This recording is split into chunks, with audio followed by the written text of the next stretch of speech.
Imagina esto, 4,000 millones de euros. Esa es la cifra estimada de la inversión y el valor de un sueño roto, el de miles de familias españolas que en el pico de la burbuja inmobiliaria confiaron sus ahorros a un hombre, Francisco Hernando el Pocero. Él les prometió una ciudad entera, un paraíso a precios irresistibles en Seseña, a solo 35 kilómetros de Madrid. Pero lo que construyó no fue un hogar sino una trampa financiera que engulliría miles de ilusiones y una fortuna. Este es el relato de cómo un proyecto inmobiliario se convirtió en el mayor símbolo del delirio y el colapso de una era. Te desvelaremos los cimientos de este imperio de barro, cómo se gestó la venta masiva de ilusiones, las irregularidades que lo sostuvieron, el estallido inevitable y el amargo legado para sus miles de víctimas. Prepárate, porque esta historia no es solo sobre ladrillos, sino sobre la cara oculta del dinero español. En los años 70 Francisco Hernando comenzó como un simple pocero cavando zanjas. Nadie imaginaba que este hombre sin estudios y con fama de tosco se convertiría en uno de los promotores inmobiliarios más audaces y controvertidos de España.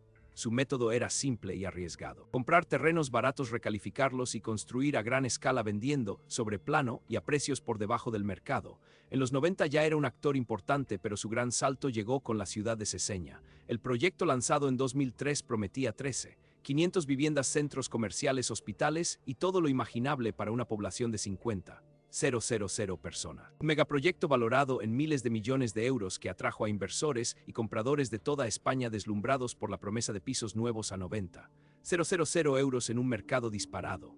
Pero los cimientos de este sueño estaban literalmente sobre el barro de una gestión urbanística opaca y un sistema legal que miraba hacia otro lado.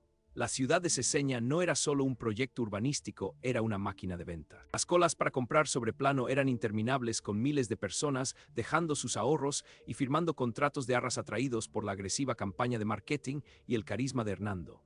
Se vendían pisos que aún no tenían licencias de primera ocupación, ni siquiera infraestructuras básicas. La promesa era una revalorización inmediata, un retorno garantizado en una España donde el ladrillo parecía no tener techo.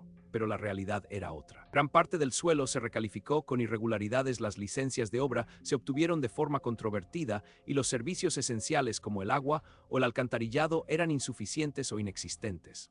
Los compradores se vieron atrapados en un laberinto de promesas incumplidas, con sus viviendas en medio de la nada, sin servicios y sin la posibilidad de revenderlas. El espejismo empezaba a resquebrajarse, pero aún faltaba el golpe final. Desde el inicio, la ciudad de Seseña estuvo plagada de alertas legales. Organizaciones ecologistas y partidos de la oposición denunciaron las irregularidades en la recalificación de terrenos y la obtención de licencias. La Junta de Comunidades de Castilla-La Mancha llegó a paralizar parte de las obras por falta de informes preceptivos y por carecer de suministro de agua potable garantizado. Los permisos iniciales para construir se otorgaron a pesar de informes desfavorables de la Confederación Hidrográfica del Tajo. El propio Tribunal Superior de Justicia de Castilla-La Mancha anuló en 2007 parte del plan de ordenación municipal que permitió el desarrollo. Esto significaba que miles de viviendas se construyeron con una base legal débil, un riesgo enorme para los compradores que ignoraban estos detalles. Hernando, por su parte, defendía la legalidad de todo el proceso, mientras los primeros habitantes se mudaban a una ciudad fantasma, sin colegios, sin tiendas y con el agua llegando en camiones cisterna. El estallido de la burbuja inmobiliaria en 2008 fue la sentencia de muerte para la ciudad de Seseña. El mercado se paralizó, los créditos dejaron de fluir y los precios se desplomaron. Miles de compradores que habían entregado sus ahorros para un adelanto se vieron con hipotecas impagables por viviendas que valían la mitad y no tenían servicios. Los bancos que habían financiado a Hernando y a los compradores también se encontraron con un problema de deuda masiva. De los 500 pisos previstos, solo se construyeron unos 5,000 y muchos de ellos quedaron vacíos, convirtiéndose en el símbolo de la especulación desmedida. La inversión de 4,000 millones de euros se evaporó, dejando un rastro de desolación económica. Francisco Hernando, por su parte, se declaró insolvente en España, trasladando gran parte de su fortuna al extranjero, especialmente a Guinea Ecuatorial, donde intentó replicar su modelo de negocio. Los que perdieron fueron los de siempre: las familias. Francisco Hernando falleció en 2020, llevándose consigo los secretos de un imperio construido sobre arena. Aunque fue absuelto en casos como la Operación Malaya, el legado de Seseña sigue siendo una herida abierta.